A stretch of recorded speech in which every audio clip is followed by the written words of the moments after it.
श्री कृष्ण कन्हैया लाल की जय।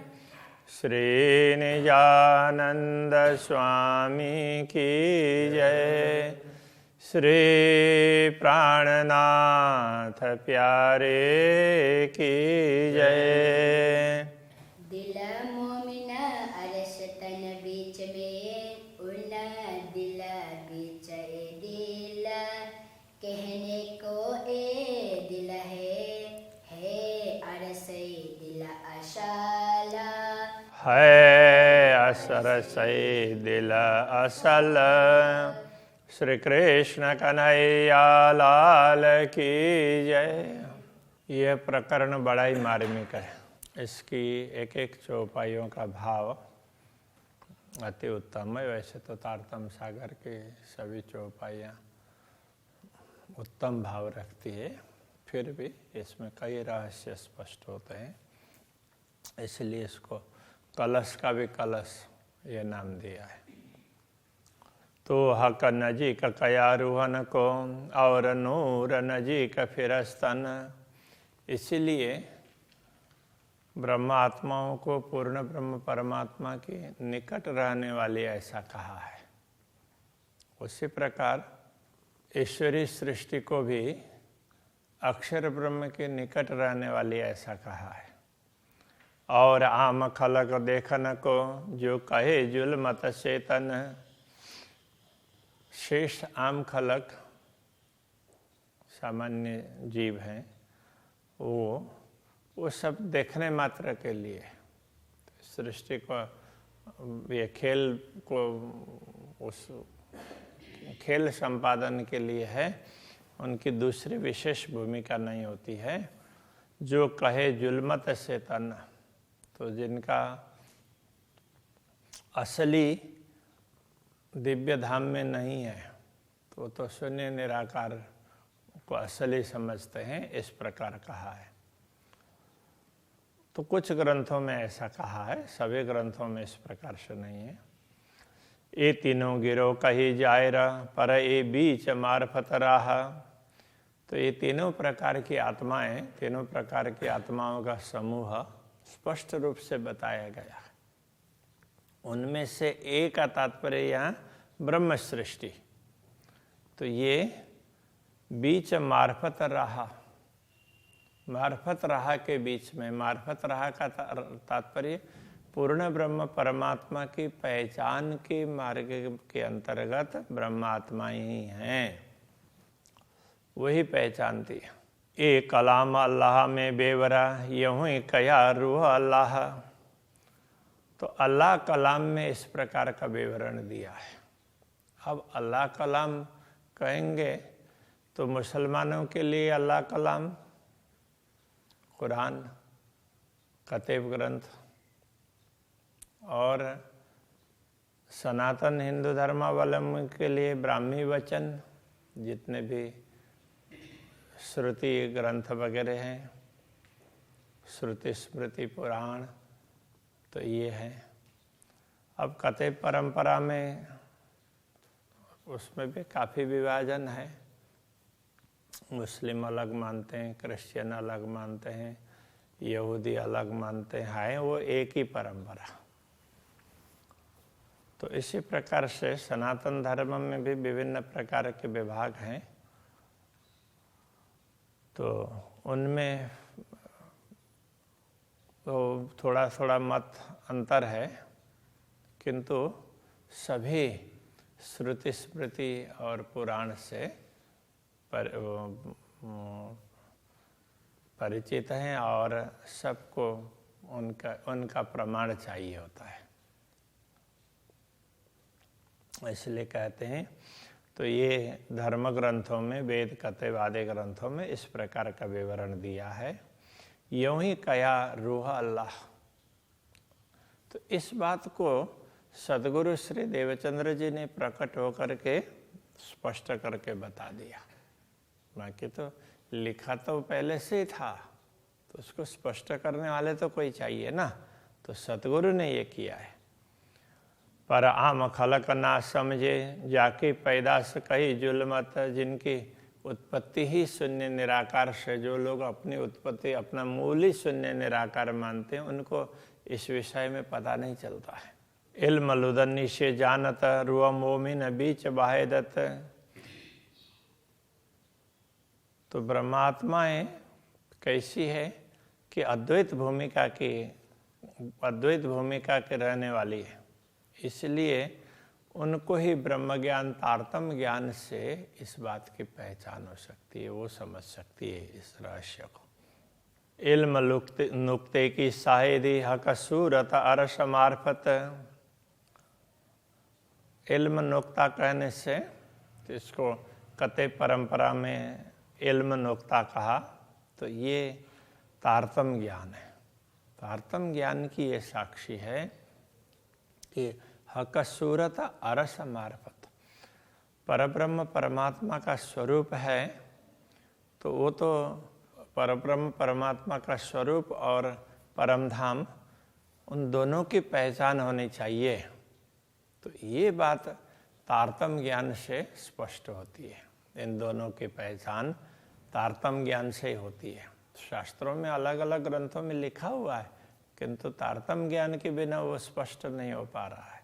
सो सब बातें फुरमान में, ये सारी बातें फुरमान में कहने से कई लोग तो सोचते हैं कि कुरान में, यहाँ केवल कुरान की बात नहीं है, जो भी धर्म ग्रंथ जिसमें परमात्मा की बातें कही गई है उनमें इस प्रकार की बातें कही है। खोले हक की सूरत हकीकत, तो इस हकीकत को, इस यथार्थता को तो रसूल मोहम्मद ने जो मोहम्मद के 3 स्वरूप की बात कही है, उसमें जो अंतिम स्वरूप है वो उसको बड़े स्पष्ट करके बता देंगे।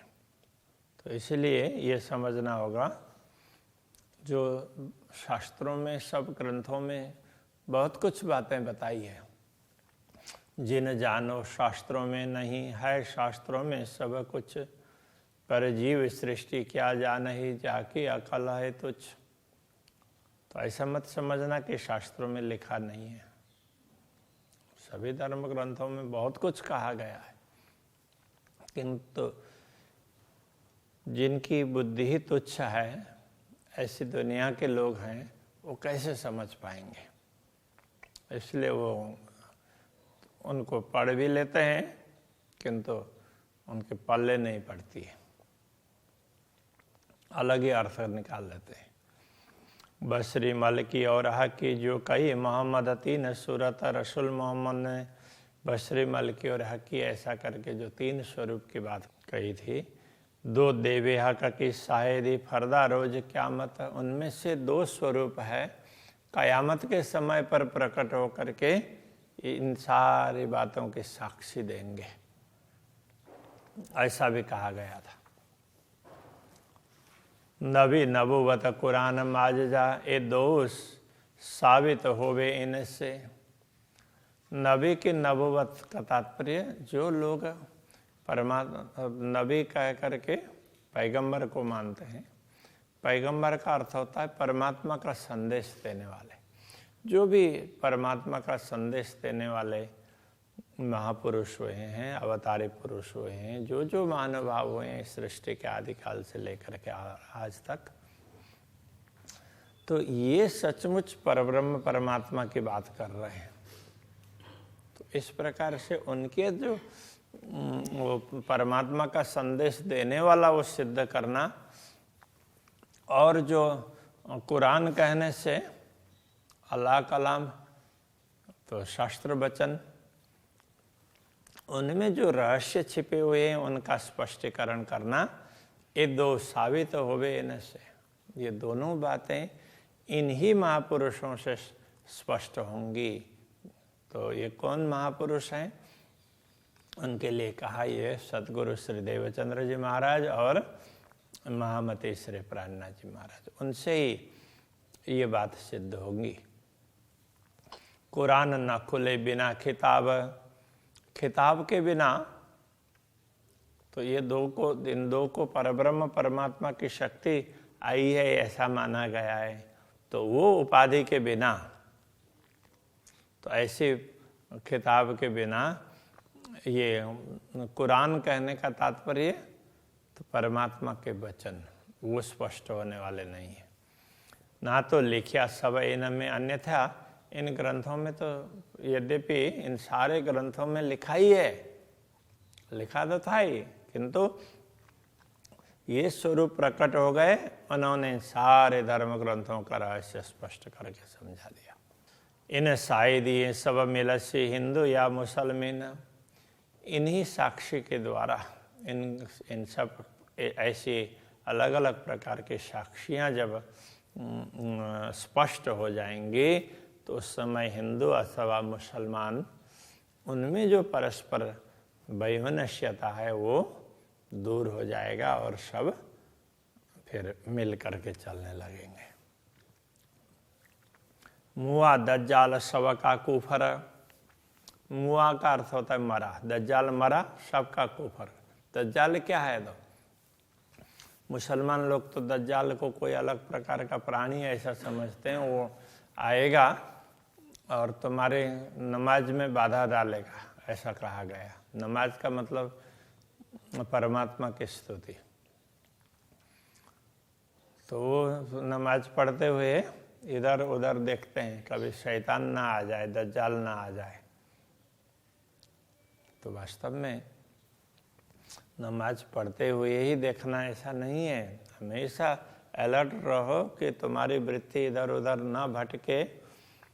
तो ये दज्जाल क्या है? तो इन्होंने हमेशा स्थूल वस्तु को ही देखा है, सूक्ष्म रूप से विचार नहीं किया। तो प्राणनाथ जी कहते हैं वो कुफ्र है, भ्रम है, सबका भ्रम है।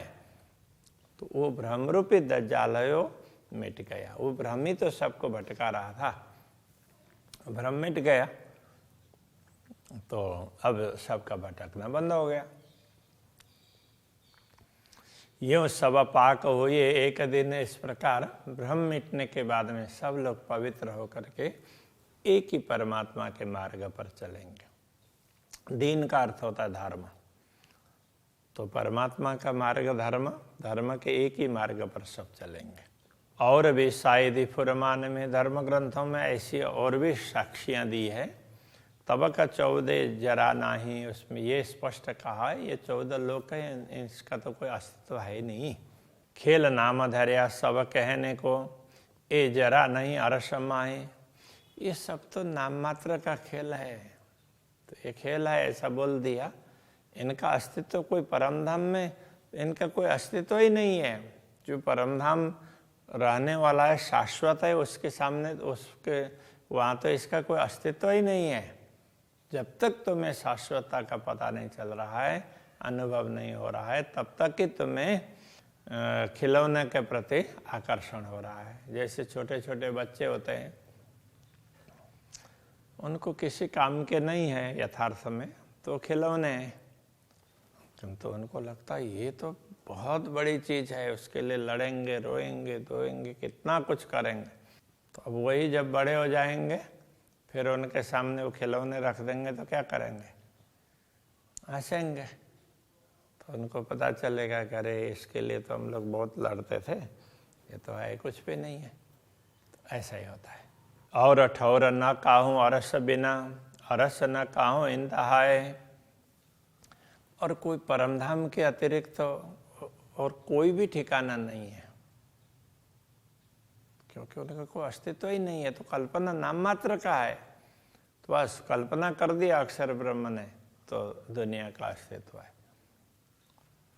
जब परमधाम की बात करते हैं तो कहते हैं अरस न काहो इंतहा है। परमधाम का तो कोई पारावार ही नहीं है। इंतहा का अर्थ पारावार, सीमा। परमधाम का कोई पारावार ही नहीं है। जो आप कछुए है नहीं, तिन क्यों अरस नजरों आए। जो दुनिया की सृष्टि वास्तव में कुछ भी नहीं है, वो कल्पना की है, तो उनकी दृष्टि में परमधाम कैसे आएगा? इसलिए वो परमधाम को कल्पना कहते हैं। ये अरस देखे रूह मोमिन, ऐसे परमधाम को तो ब्रह्मात्मा ही देखती है, जो उतरे नूर बुलंद से, वही उस ऊंचे धाम से अवतरित हुई है। नाई क्यों देखे है को, अन्यथा ये जो नहीं नश्वर जगत के लोग, नश्वर लोग शाश्वत को नहीं समझ सकते हैं, नहीं देख सकते हैं। ये तो जाहिर है लिखा किताबों में, तो ग्रंथों में, धर्म ग्रंथों में ये बातें स्पष्ट लिखी गई है।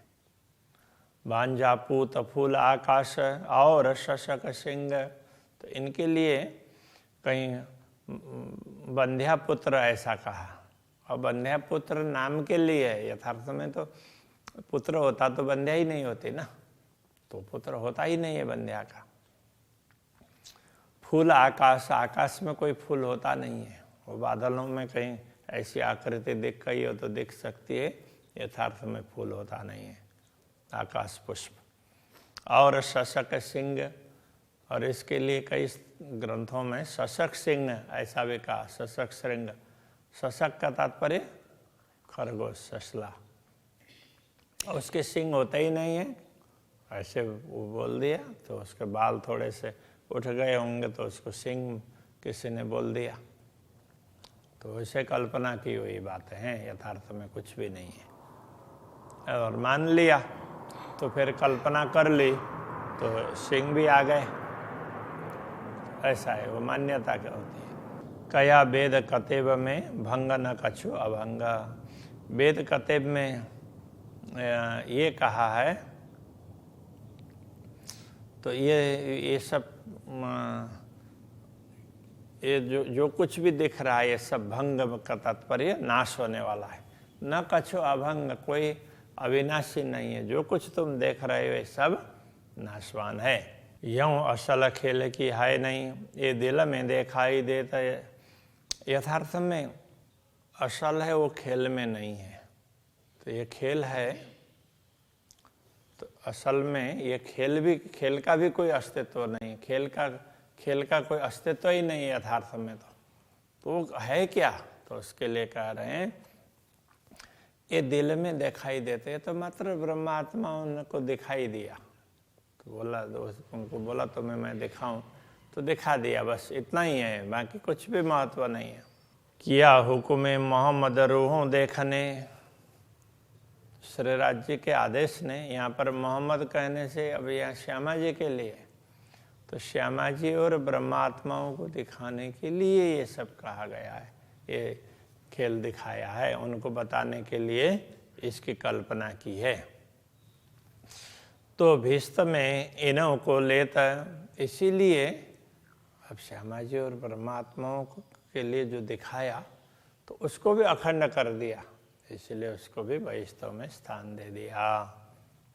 हक हुकुम में सब बेवरा किया वास्ते आदि रूहन, तो पूर्ण ब्रह्म परमात्मा के आदेश ने ही ये सारा विवरण दिया है, वो भी हादि और श्यामा जी और परमात्माओं के लिए सारा विवरण दिया है। जो सहुर कीजे मिल महामति, जो लज्जत लीजे अरसतन। यदि महामति का तात्पर्य महामति कह रहे हैं कि यदि कोई मिल करके सहुर करे, विचार विमर्श करें, चिंतन करें, तो क्या होगा, तो लज्जत लीजिए अरसतन, तो परमधाम के शरीर परात्मा का आस्वादन लो। तो कहने का तात्पर्य परात्मा का अनुभव कर लो, तो हमारा मूल तो परात्मा है, तो बस उसकी दृष्टि से देख लो, तो हमेशा आनंद ही आनंद का अनुभव होगा। तो अभी यहीं रखते हैं। श्री कृष्ण कन्हैया लाल की जय। जो लज्जत लीजे अरसतना, जो लज्जत लीजे अरसतन, हक्का हुक्मे सब विवरा किया, हक़ों में सब बेवरा किया, वास्ते हादि रूहाना, वास्ते आदि रूहन। जो सहुर कीजे मिल महामति, सगुण कीजे मिल महामति, जो लज्जत लीजे अरसतना, जो लज्जत लीजे अरसतन, जो जो लजत लीजे अरसतन कृष्ण